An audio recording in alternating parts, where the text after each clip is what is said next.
Winter sports are rounding out their regular season. It seems like all four can make some noise in the playoffs. We will dive into the future, what the future looks like for the hockey and basketball teams. Hard to believe that spring sports are here, so we'll touch on that as well. And as always, we give you our final roars. It's Bobcat Breakdown. Let's get it started.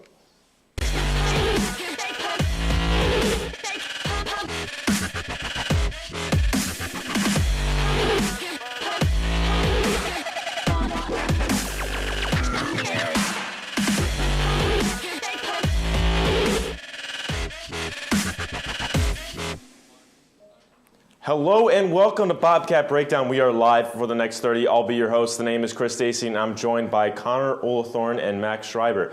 Gentlemen, how we doing? Chris, we're good. How you doing? I'm doing well. First time on the desk? Yeah, you're the freshman, but I'm the rookie tonight. Yes, you are. All right, so let's talk some women's ice hockey. The Bobcats ended their season with a tie against Clarkson, and then we'll play Clarkson in the first round of the playoffs. So that being said, is playing Clarkson in the first round the best scenario for Quinnipiac? Go ahead, Rook. Well, I say that it is not. I understand that Quinnipiac has played really well against Clarkson this season. At home, they did lose 3-2, but it was a very good game that the Bobcats easily could have won. And then just last weekend, the game ended in a 1-1 tie. Clarkson, the number 5 team in the nation, but don't let that number 3 seed in the ECAC hockey tournament fool you. Clarkson knows how to win. They're the defending national champions. You're a Patriots fan, right? Oh, yes, I am. And the Patriots rode this mentality this postseason that they are an underdog, and that's exactly what I think Clarkson's going to do. They're going to ride this mentality that they don't believe that they're an underdog. They know how to win, and that's exactly what they're going to do against the Bobcats this weekend. Well, I'm going to go the opposite of you. I think that this is the best matchup that they could hope for right now. Quinnipiac is a road team. They are 6-5-5 away, while 5-10-1 at home. So playing away right now, probably the best thing they could do. And Clarkson, they're already in the NCAA tournament. They don't have to worry about winning the ECAC to stay in. All they have to do is just keep their players healthy. So maybe they ease off the gas a little bit. And, Quinnipiac, they want to come out here, they want to make a show, and then when you're playing a better team, every time you want to play better against a team that is better than you, and you are going to raise your game to that level. And also, I would rather, if you're Quinnipiac, you'd rather have this than a Colgate or a Princeton. When they played Princeton, they didn't play well. They lost 4-1 and 3-2. And Colgate, they're not in the ECAC tournament yet, or excuse me, the NCAA tournament. They're looking for it. And, they're fighting for their season. All right, so if Quinnipiac wants to make that playoff push in the ECAC tournament, what are their keys to victory?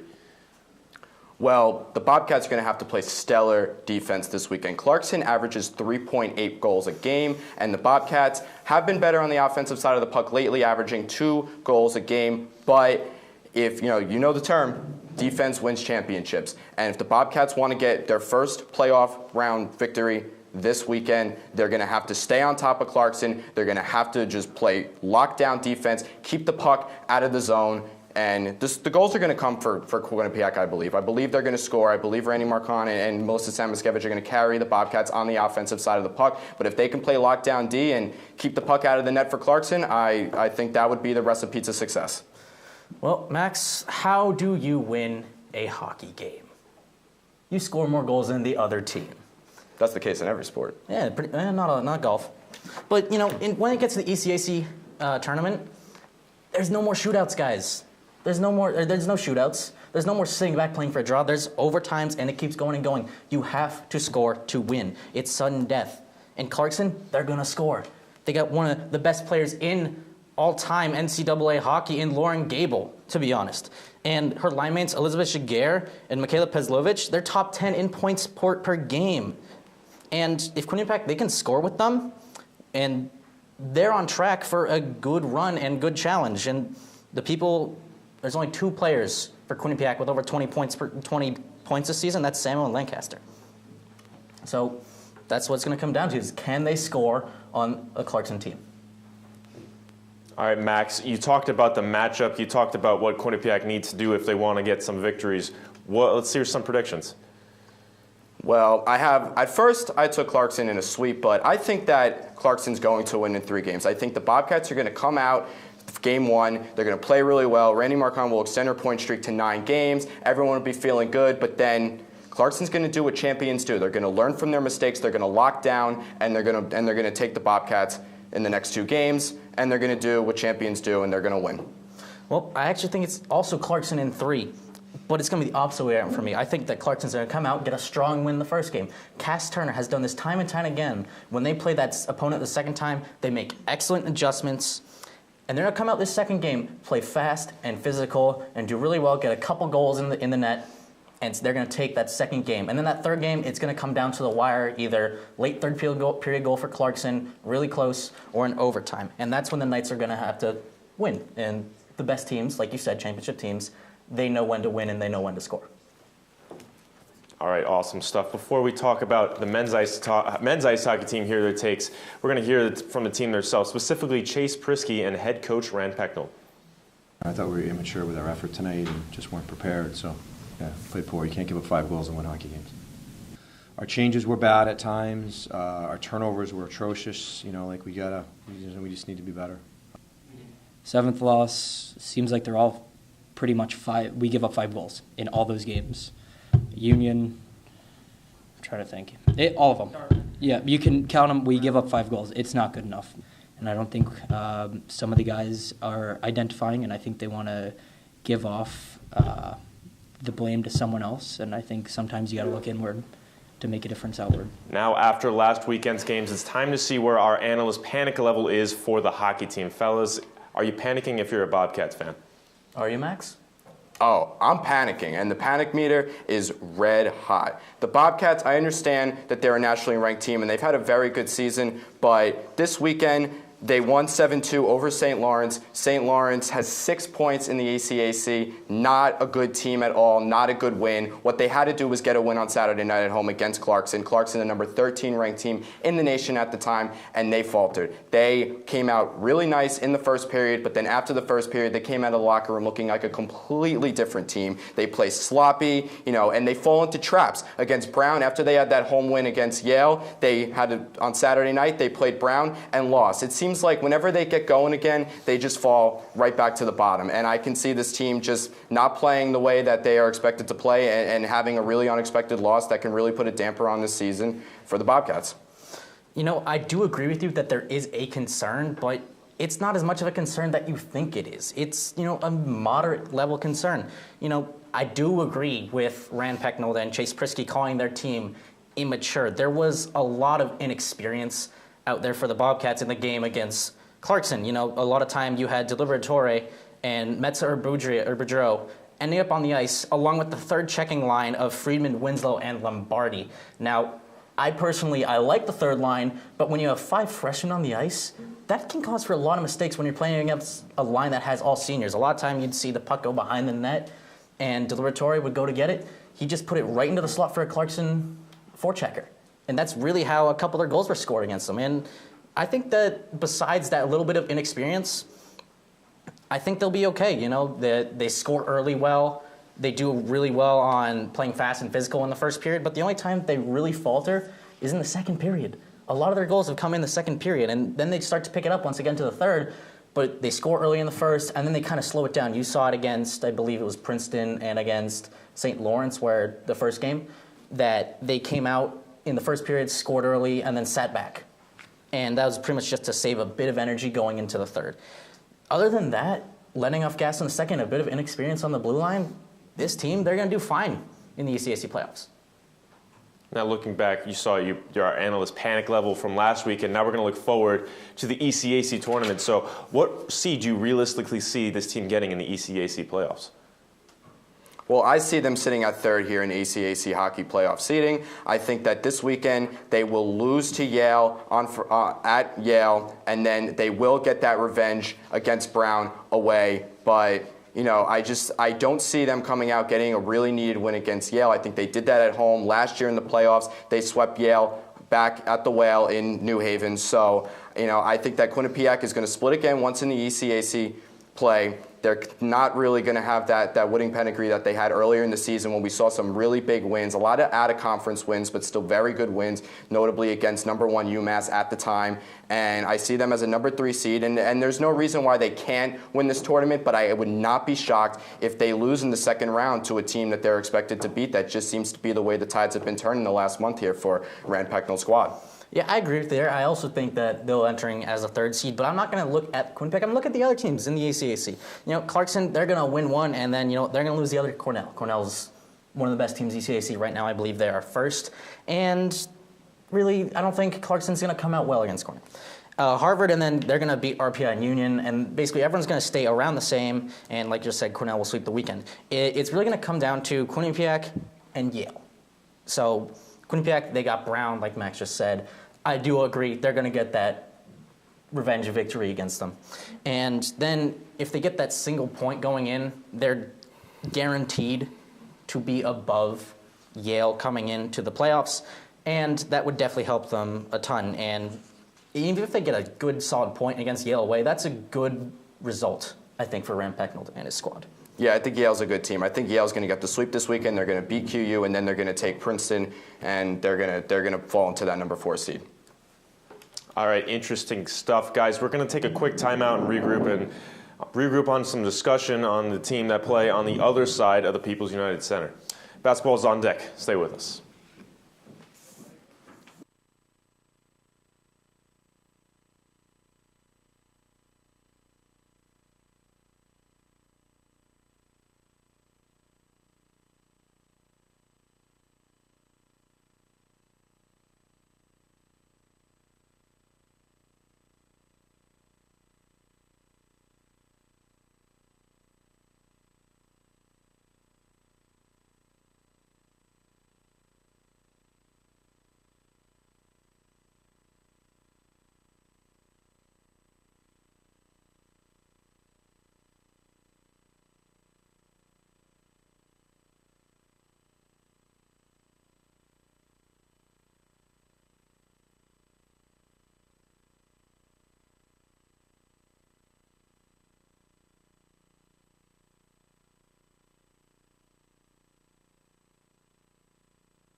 Welcome to the WQAQ Morning Show. Dan Ball and Emma Spagnolo joining you here from the QAQ studios in Hamden. And Emma, it is that time of year again.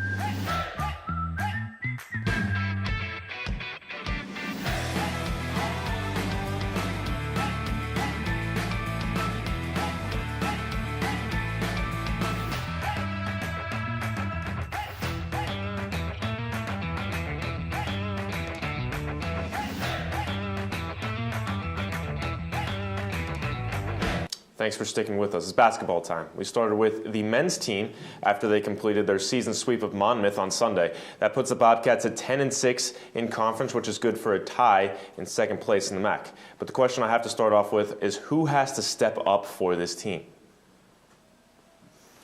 Well, because I think it has to be Jacob Bergoni. Jacob Bergoni, when on point, is such a phenomenal player, and he really helps out the Bobcats in so many ways. His best game of the season was against Rider, one of the better teams in the MAAC. 14 points, 12 rebounds, and 5 assists. When he's playing really well, the Bobcats are playing really well. I go back to last year's MAAC tournament. I know that's last year. I know that's not this year. But as a freshman last year, in the first win in that tournament against Siena, he had 8 rebounds and 17 points. And then the following game against Canisius, he had 12 points. And then in the loss in Fairfield, he also had 12 points. He was a big reason why last year in the MAAC tournament that the Bobcats made the magical run that they did before coming up short. So if he uses his size, he clashes the boards both on the offensive and defensive side of the ball. He's 6'6", 190 pounds. He is a physical force on the Bobcats that they absolutely need moving forward. You mentioned physical force. I'll mention physical force. I think it's Bundu that needs to step up. I understand that, like with Bergoni, this Bobcat team, they rely a lot on the 3-ball. But when they're getting these looks, a lot of them, they're contested. They're not like the most amazing shots, most open shots. And, you're that big man, you got to go up and grab those boards. So he's averaging just over 5.5 rebounds, and that's just around the same amount as Cam Young right now. That's the same as a guard. And also, I don't think this team uses the pick and roll enough. If they did, if Baker Dunleavy implemented that a little bit more in the offense, you'd see both Bundu and Marfo get more involved in the offense and be able to get those easy buckets right there. And it'd work well with Rich Kelly because he's able to find those guys. And Cam Young would be able to do a good job and create enough space for his shot. And it would just boost their offense, give them a little bit of variety. I'm kind of surprised neither of you guys brought up the bench that's been lacking production coming into the game, whether it's Aaron Robinson, Travis Atson, or even Marfo. The starting five has been playing solid in my opinion. I'm just thinking it's the bench that's had to step up, but that's my opinion. Now let's look ahead towards the MAAC tournament. Who should Quinnipiac want to play as the team looks to make an NCAA tournament run? What do you think, Max? Well, I think Iona is a super dangerous team here in the MAAC tournament. They're at the MAAC, the top 5 teams behind Iona. Iona obviously in first place, but every team up until the 5th seed is divided by a half game, and they know how to do it. Very similar to what we talked about with Clarkson and women's hockey earlier.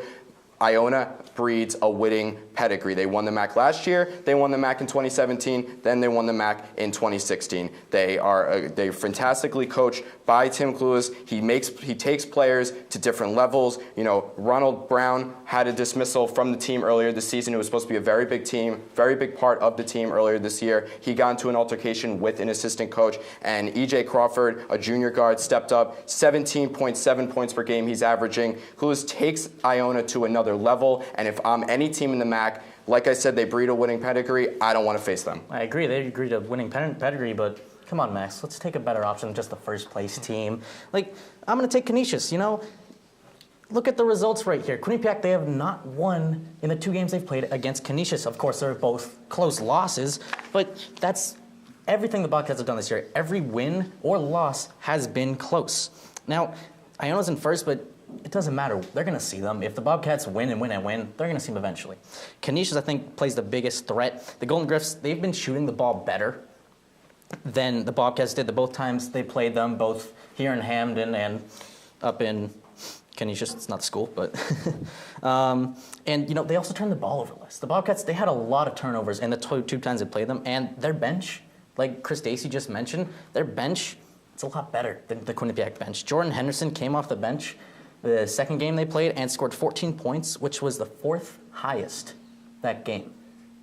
Off the bench, Max. Connor, I like you thinking outside the box, but Iona is clearly just the best team in that conference. Nobody wants to face them. You look last Tuesday when Quinnipiac played Iona at home. They were up in the second half, and Iona, they know how to win, like I said, and they came back and they essentially in the second half blew out the Bobcats and got that victory. But Quinnipiac does have a win against the Bobcat.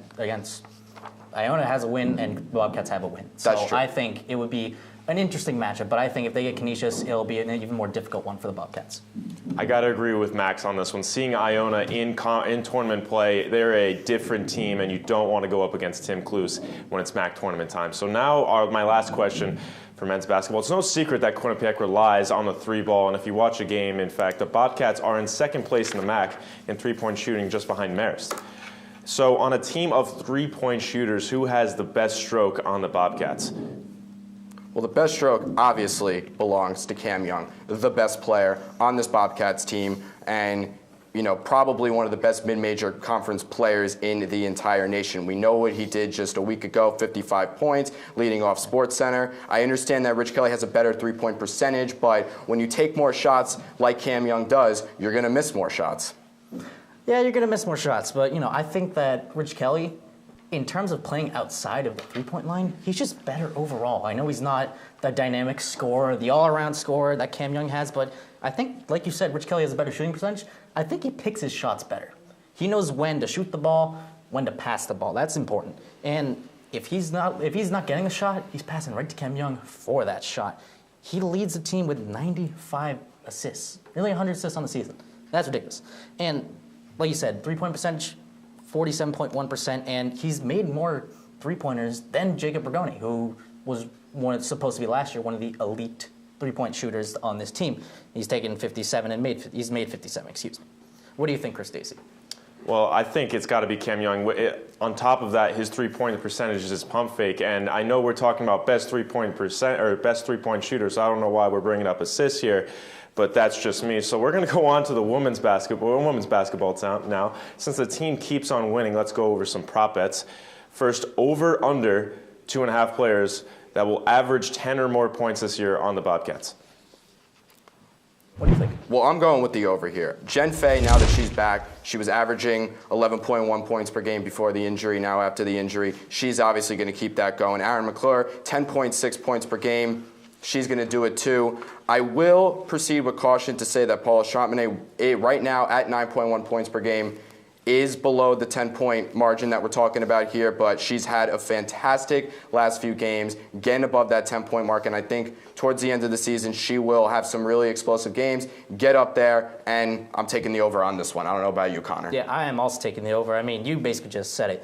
Jen Fay, 11.1 points, and Aaron McClure with 10.6. They're already over, and they're just going to stay over. They're just going to keep going with this hot streak that they're on. And Strautmane, I think she's gotten the ball more with this loss of Fay during injury, so I think the Bobcats are going to look to get her the ball a little bit more and try to work her into the scoring a bit more, and then she'll definitely get up to those 10 points per game. I don't think that anyone else on the Bobcats could do it right now. I don't see Hurd scoring enough. I don't see Thornton scoring enough. Hurd's playing really well, though. She is playing really well, but it's not really her role to be the automatic come in and just score. I think that's belonging to Fay, Strautmane, and McClure.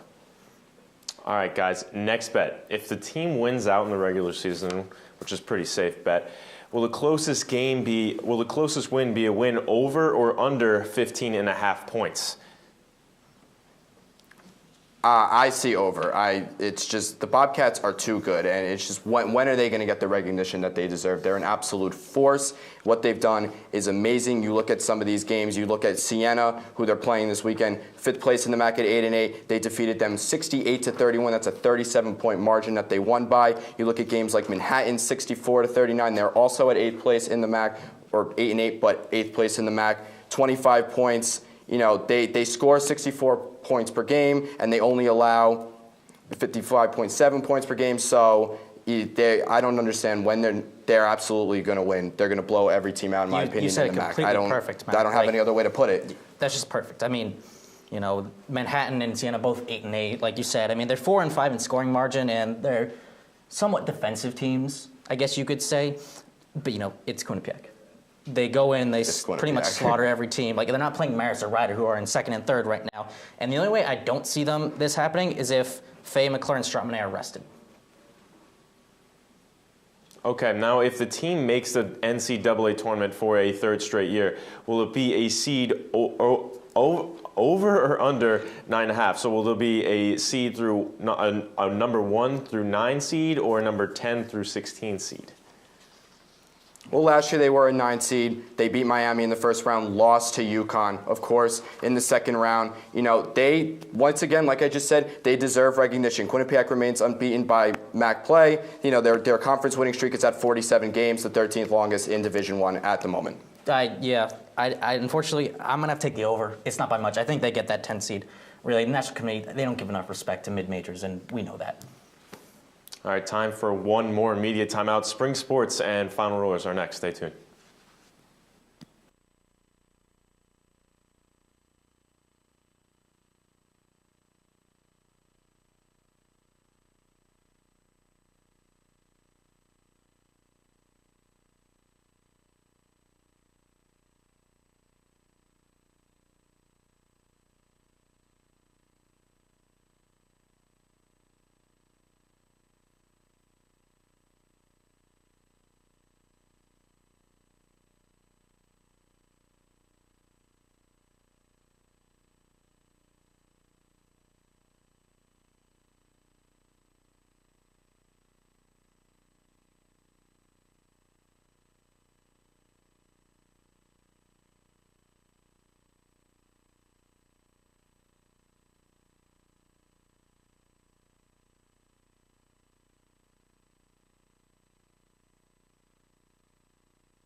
Welcome to the WQAQ Morning Show. Dan Ball and Emma Spagnolo joining you here from the QAQ studios in Hamden. And Emma, it is that time of year again.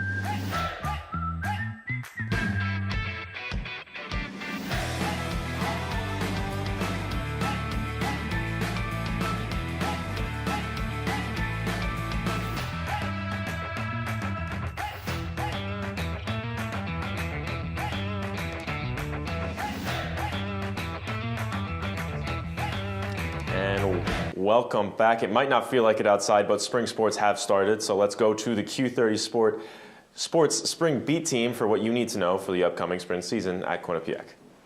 5, 4, 3, 2, 1, 0, ignition, liftoff.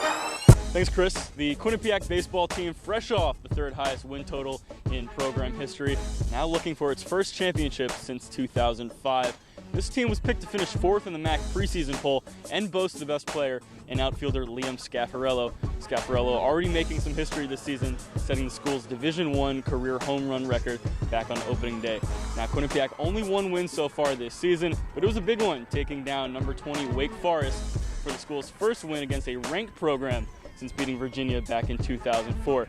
Bobcats on the road until March 23rd when they host St. Peter's right here in the home opener. Let's hope it's a little warmer then. Now for more on the softball team, let's send it over to Roberto Casillas.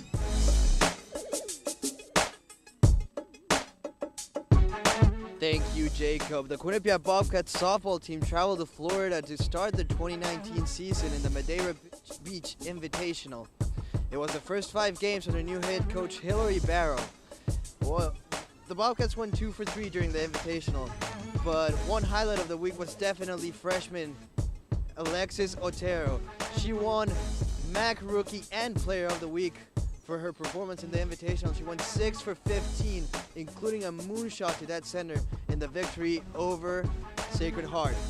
Here on the softball field, that's all we got. Now let's kick it up there with Aaron Robinson in the lacrosse field.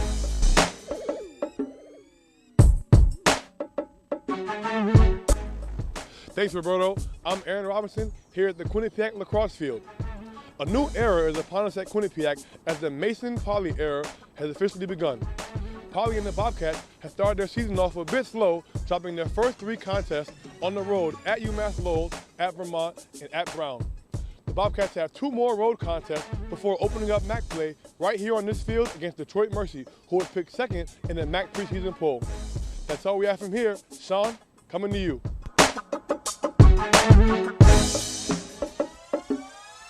Thanks, Aaron. So for starters, this was recorded prior to Tuesday's game against Hofstra. The Bobcats just climbed their way back to 500 with a win over LIU Brooklyn. So here are some of my keys to the season. Transfer students is the first. You have graduate student goaltender Sammy Walters, who's going to be getting the brunt of the work as Allie Kelsey's down with injury and there's no timetable for her return. You have junior attack Megan Soslowski, who scored 5 goals in her collegiate debut with CCSU against Quinnipiac. Now she scored 4 against LIU Brooklyn and so far has 11 on the season. And finally, of course, senior attack Allison Kuhn. She's got 13 on the year and she's well on her way to shattering her career high of 35, which she set last season. Chris Dacey, back to you.